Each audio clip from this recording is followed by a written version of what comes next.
Halo, what's up? Medan. Kita live ya, jadi kita jalan terus. Oke, gimana? Kenalin dong.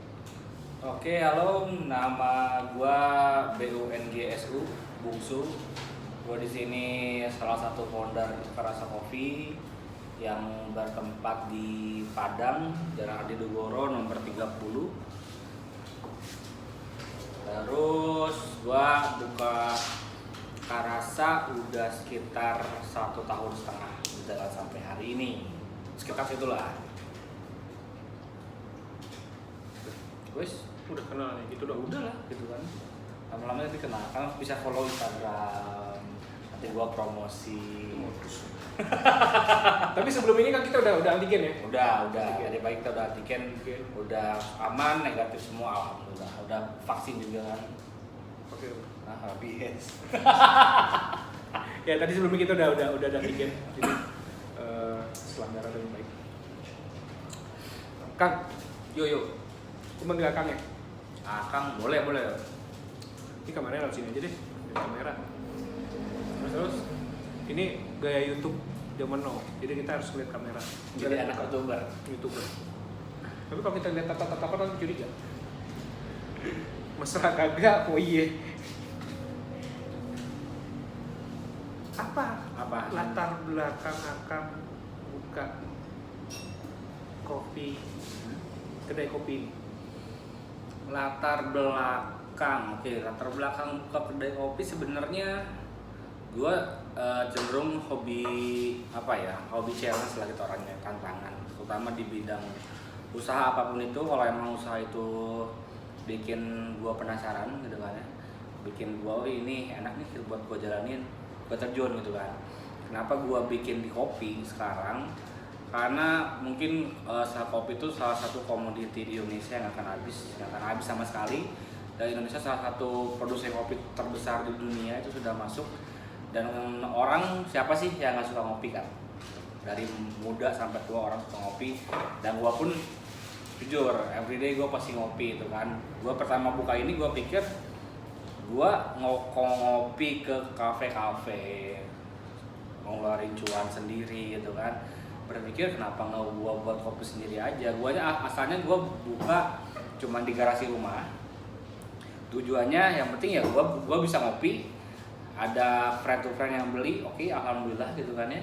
Tapi nextnya kenapa nggak gua scale up gitu kan, gitu untuk menjadi sebuah industri yang berkembang lah, yang gua belum maju tapi masih berkembang gitu kan. Akhirnya ya udahlah, gua udah yang dulu kaki gua nyemplung gitu kan, ya udah gua jalan sekalian aja. Nah, gitu. Ada Latar belakang sebenarnya gua tuh pengen buka kedai kopi dari semasa gua kuliah. Nah, itu kan 2009 gua belum rame-rame kayak sekarang nih kedai-kedai kopi di Indonesia. Gua udah pengen buka kedai kopi karena dulu tuh gua masih luntang-lantung ya, masih senang sana, senang sini, senang A, senang B. Akhirnya belum kepikir nih, gua masih punya pengen doang tapi belum melaksana.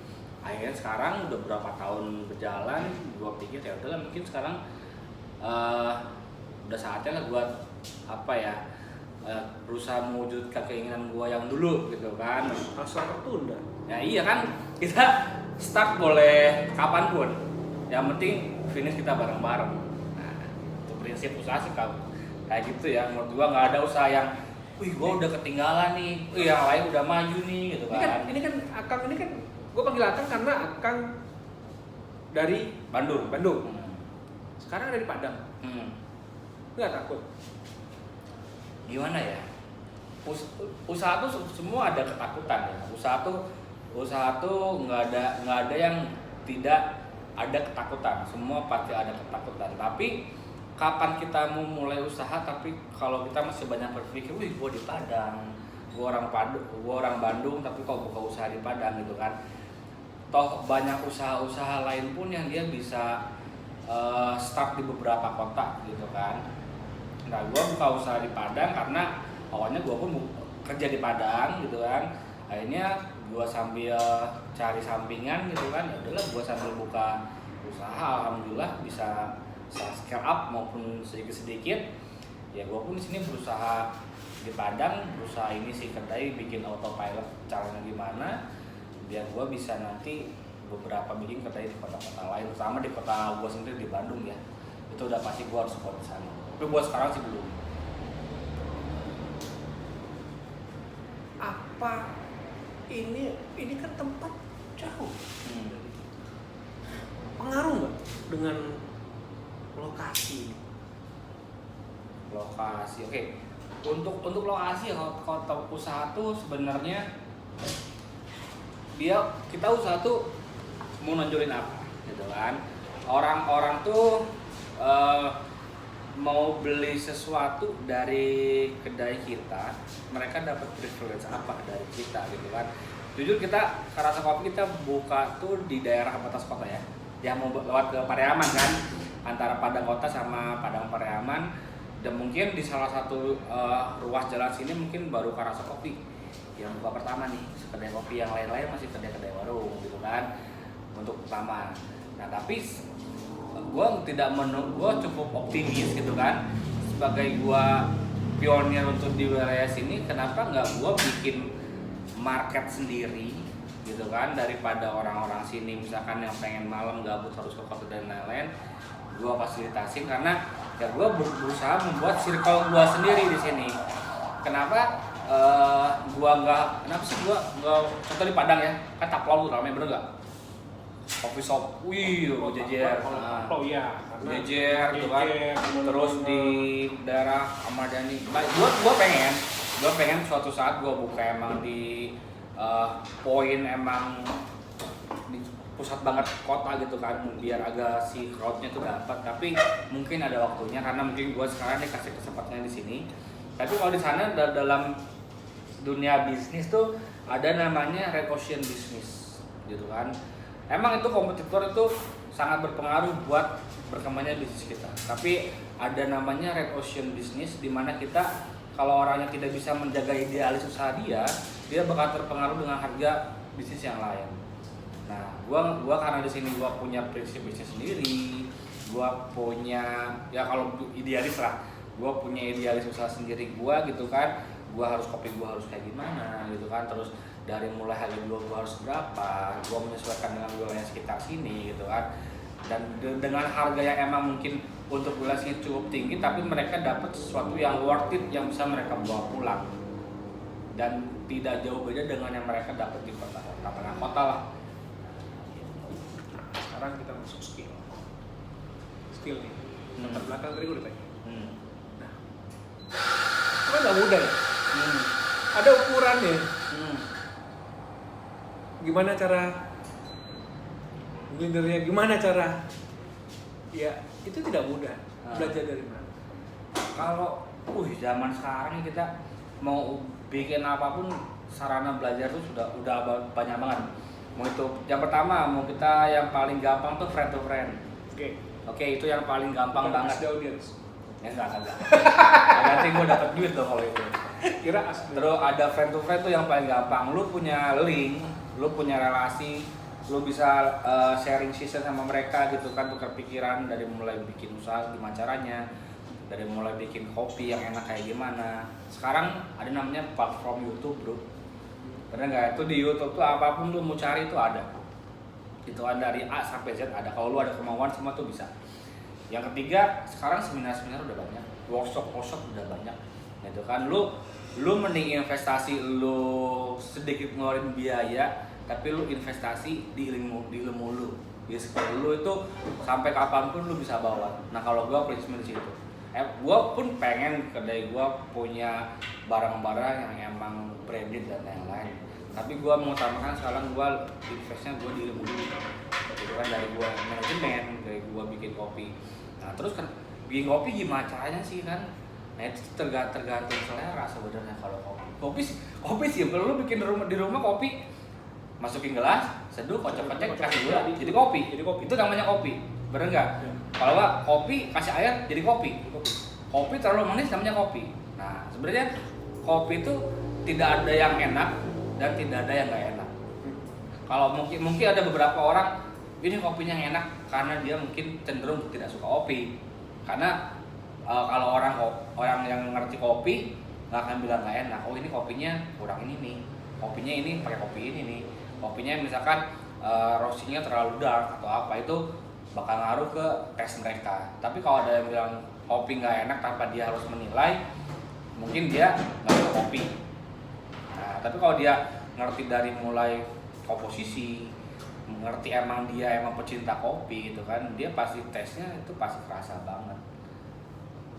Gitu. Karena tidak mudah lidah ini beradaptasi. Nah iya, kita nggak bisa nyamain semua lidah kita harus samain harus suka kopi gua nggak.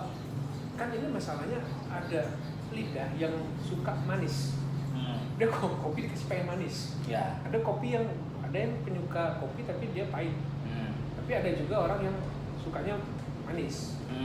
Aku pengen manis. Jangan jawab dulu. Ini mau lewat nggak nih? Tapi sebelumnya gue ingatkan lagi bahwa kita sudah menjalani serangkaian tes colok tadi ya. Sudah dicolok-colok. Kita sudah tidak perawan guys. Barusan kita antigen. Udah itu aja. Jadi sebelum kita sambung lagi jawabannya, nanti kita lewat dulu ya. Saksikan dulu yang ini. Lanjut lagi deh. Tidak intinya gue bilang gue udah colok barusan. Dia juga udah colok abdaman. Jadi kenapa harus Karasa Coffee? Kenapa harus Karasa Coffee ya? Nyawa tuh. Ini gua tuh Nyawa tuh. apa? Nyawa tuh Karasa Coffee itu nama. Karasa teh kalau kata bahasa Sunda teh kerasa. Karasa. Karaos. Kalau kata bahasa Padang taraso. Kalau kata bahasa Indonesia kerasa gitu kan. Kenapa gua bikin Karasa? Karena gua orang Sunda. Karena gua orang Sunda. Yang kedua karena kerasa banget bro perjuangannya bro. Gitu kan. Orang Sunda mau peres gitu. Peres gitu kan. Pahit gitu kan. Pahit pisan gitu. Jadi lu tuh dengan apa yang lu rasain membangun ini tuh biar lu bisa nikmatin. Karena dan terakhir setiap lu mau minum, lu mau makan, kita pasti nanya, kerasa nggak bumbunya bro? Kerasa nggak kopinya bro? Kerasa peres. Kerasa. Nah itu kalau itu banyak banget gitu kan arti-arti kata-katanya. Kayaknya gua ya udahlah gitu kan, kerasa juga emang easy listening gitu kan, enak gitu. Udahlah gua pakai gitu. Itu bahannya dari mana? Kita lihat itunya, kita lihat dapurnya, kita acak-acak sebentar aja. Kalau bahan bener sebenarnya kopi sekarang roaster itu udah banyak banget ya. Udah banyak banget yang jual emang beans, dari mulai green beans sampai roast bean itu udah banyak banget yang jual. Kita alhamdulillah dapat rekanan untuk kopi di wilayah Padang sendiri gitu kan. Kita udah beberapa tes beberapa roastery, akhirnya kita ada satu roaster yang cocok. Kita udah pakai beberapa bulan, alhamdulillah untuk dirasa pun tidak berubah signifikan gitu kan. Kita kalibrasi oke. Kalau untuk menu-menu Kopi dikalibrasi cuma alat. Iya, enggak. Alat. Nah, alat, the grill size, rasa semua kita kalibrasi sampai benar-benar rasanya sesuai. lidah dikalibrasi. Bener kalibrasi lidah. Ya kalibrasi lidah. Terus kalau Gue bahan pikir baku, drone aja.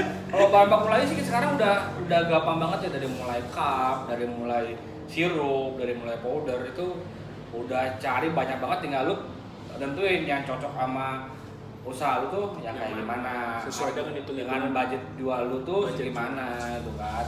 Jangan sampai lu pakai bahan baku yang emang premium class gitu kan, tapi lu jualnya pengen murah aja, ya itu lu nampokin lah gitu. Ya, gue sedikit sih waktu itu magang, gue jadi tahu kayak berapa istilahnya cup itu, satu cup itu berapa, maksimal berapa, sesuaikan dengan kondisi pasar di sini. Betul. Nggak, jangan terlalu memaksakan juga terlalu tinggi. Waktu ini siapa yang beli gitu kan. Betul. Misalnya berat berapa ya, high-nya berapa, bawahnya berapa, sesuai dengan bahan bakunya juga. Jadi memang agak ribet sebenarnya. Jadi dia ini sebenarnya orang ribet. Orang iya sih ribet sebenarnya. Gue nggak seneng orang ribet. Kalau ribet ngapain gua bisnis sih? Ribet. Nanti kalau prakteknya harus begini. Gue aja praktek tuh bikin bikin bunga Apa namanya? Latte art. Latte art cuma daunnya setengah doang muncul. Ada lagi satu lagi tuh lagi main HP itu satu lagi tuh. Itu juga ada apa susah kalau gampang Mau bikin latte art dulu biasanya pantat monyet. udah inget zaman ada. Jadi memang itulah ribetnya. Nggak ribet sebenarnya, itu hanya latihan, practice make perfect. Yes. Ya kan? Practice make it perfect. Jadi hanya sebenarnya kita hanya berlatih itu. Dan gue alhamdulillah gue bersyukur gue pernah belajar dari doi. Belajar bikin pantat monyet. Bukan daun, yang pantat monyet mah Tulip. tulip lip, nah, apa istilahnya? Tulip. Jadi agak susah sebenarnya kalau tidak terlatih. Tapi udah kita ada latihan, ya udah biasa tuh Ya, kayak learning by doing sih. Gitu. bukan Oh. learning by noong. Ya intinya kalau lu nggak tahu nanya. Kalau lu nggak bisa belajar, simple bro. Ya intinya jangan sesat di jalan. Bertanya. Kalau bertanya jalan-jalan aja. Jadi itulah. Jadi terus kemudian yang gue agak bingung nih ya. Sebenarnya konsep pengembangan selanjutnya. Karena orang itu datang ke kedai kopi, saat ini kopi itu menjadi tren ya. Dia Tren. Iya, sehari tidak ngopi stres kayak gue. Iya, Sehari nggak ketemu kopi. Kalau gua sehari nama lapar. Gue nggak lihat kopinya stres. Apa? Ngeliat doang stres gue. Ini kopi apa ya? Gitu gue bilang, ini kopi apa ya? Gak stres. Kenapa? Gak bisa gue minum. Caranya gue minum. Orang lihat kopinya doang belum di liter. Aduh. Ya itulah. Jadi sekarang menjadi tren. Kopi itu tren. Anak muda minum kopi. Bagusnya, ini bagusnya nih ya. Sehari berapa kali? Kayak obat aja. Kalau kopi sih mungkin gue juga nggak tahu aja kalau bagusnya berapa. Karena gue tuh dari pagi gue pasti ngopi, malam kadang-kadang gue ngopi juga. Lu di toilet ngopi? Hah? Di WC ngopi? Ya sebelum mau toilet lah. Kadang kalau belum habis gue bawa ke toilet. Kan? Dan kalau misalkan ada kabarnya kalau gue ngopi, gue nggak bisa tidur bro, gitu kan? Nah, Bener gua nggak? biasa aja ngopi nggak ngopi gue tidur aja. Nah, kan, gitu. kalau gue sama gitu kan sebenarnya itu ya karena kan kopi ada kafeinnya ya, itu yang kita bikin kadang-kadang orang jadi melek. Tapi kalau emang udah terbiasa ya kalau mau tidur aja. Tapi memang gue pernah ngerasain sih yang double shoot without apapun ya, double shoot asli itu iya melek sih. Iya melek karena sakit mah bro sama berdebar. Iya, saya berdebar. Nggak bisa tidur gitu kan. Ya berarti kalau keterlaluan juga bahaya ya. Iya jadi semua yang berlebihan itu jelek bro. Berlebihan Gitu kan. ya, kecuali ada berlebih. Kalau Jangan duit berlebih nggak apa-apa. Nggak apa-apa. Jadi itulah. Gue yakin sih. Ini banyak pertanyaan lagi sih sebentar. Tapi kita haluin lagi kan yang satu lagi.